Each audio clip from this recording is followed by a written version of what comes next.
Hello everyone, good evening. My name is Michael Borey, and I have been bestowed the honor to announce my favorite person as the class of 2026's valedictorian, Lillyana Grauman. Lillyana and I first started dating 4 years ago, and a few things immediately stood out upon meeting her. Number one is that she is usually the smartest person in the room, and number two is that she is very passionate and determined when it comes to her goals.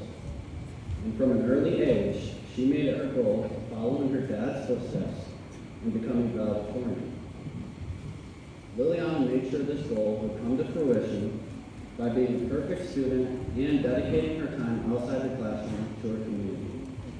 Lillyana's academic awards include, bear with me, the Honors English Award and Physical Science Awards as a freshman, AP Statistics, Biology, and World History as a sophomore, and English, Pre-Calculus, and Civics Economics as a junior, along with an SAT score that ranks in the 94th percentile nationally, and she completed her Michigan transfer agreement. Moving on to outside the classroom, Lillyana is our National Honor Society president. She is a Ducataway competitive elite team dancer, and she works as a secretary for Wiseman Appraisal Services. This goes to show that if your kid is telling you they don't have enough time to complete their assignments and work, they're lying to you. Lillyana is not only a good student, but a good person. She is a very caring person and shows compassion to others by going out of her way to do nice things for the people she loves.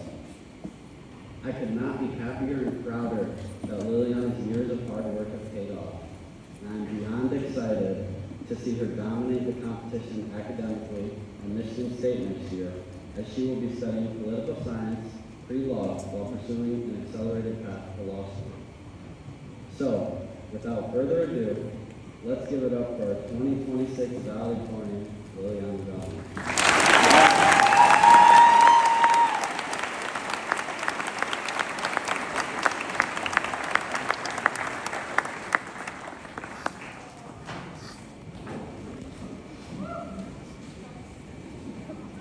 Thank you, Michael, for the introduction.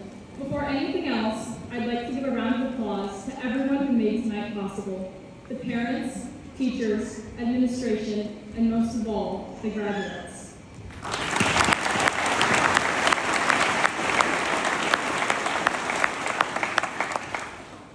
In school, we're taught that the golden rule is treat everyone how you want to be treated. But when I was growing up, our golden rule was a little simpler. Whenever I would leave the house, whether for a sleepover, a field trip, or just a trip to the grocery store, my dad would say, "And remember, don't be dumb." And while I know that that's the dad way of saying, make good choices, I think that there's a bigger message behind it. Because a lot of what we've learned over the years hasn't been just about what's in a textbook. It's been about the choices that we make and the consequences that follow them. For example, if you choose to play music out loud in class, you might consequently get your speaker thrown on the roof of the school, which did happen.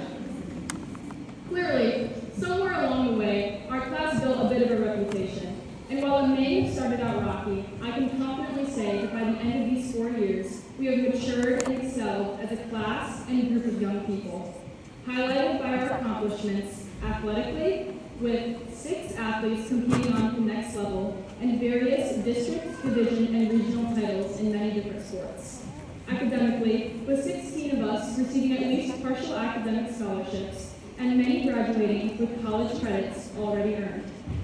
And artistically, through outstanding performances of the marching band, jazz band, and steel band in solo and ensemble competitions across the state.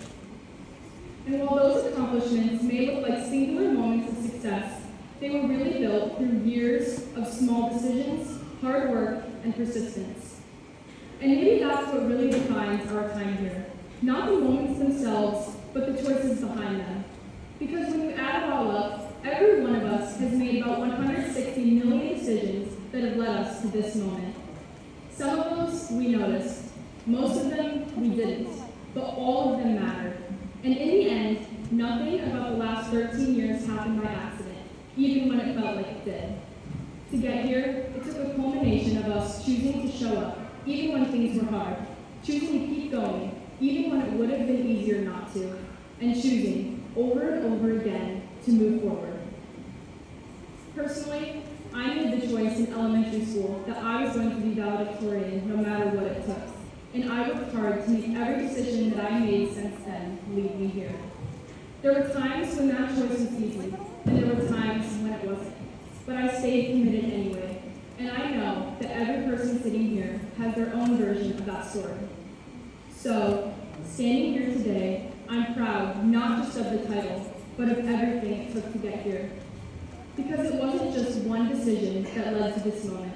It was years of consistency, years of effort, years of pushing forward, even when no one else was watching. And I know I didn't make those choices alone. None of this would have been possible without the unending support from my parents. Thank you to my mom for always making sure I had every opportunity possible, for never letting me give up on myself, and for making sure I never settled for anything less than my best.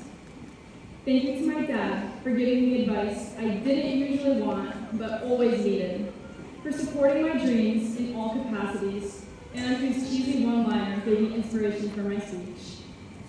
I will be forever grateful to my grandparents for always showing up, no matter what they had going on, no matter how big or small the event was, and never letting me doubt how loved and supported I was. And thank you to my classmates, who made these years memorable in ways that were never in the lesson plan, and whose choices, chaotic, funny, unexpected, and everything in between, shaped this experience in ways none of us will ever forget.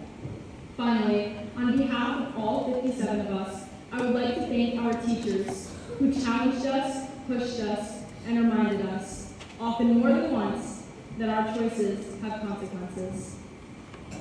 And now, for the first time in a long time, the choices we make start leading us down completely different paths. There's a quote by the famous Mr. Rogers that says, "Often, when you think you're at the end of something, you're at the beginning of something else." And that's exactly where we are. This moment isn't ending, but it's also the start of something that none of us really know yet.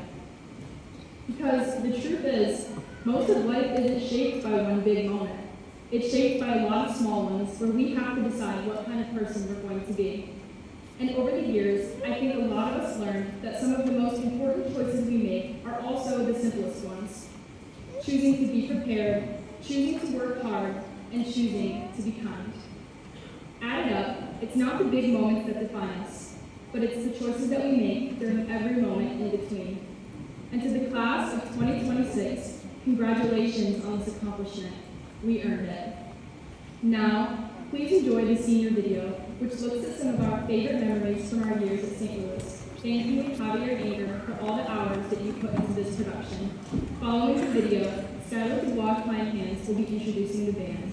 Thank you.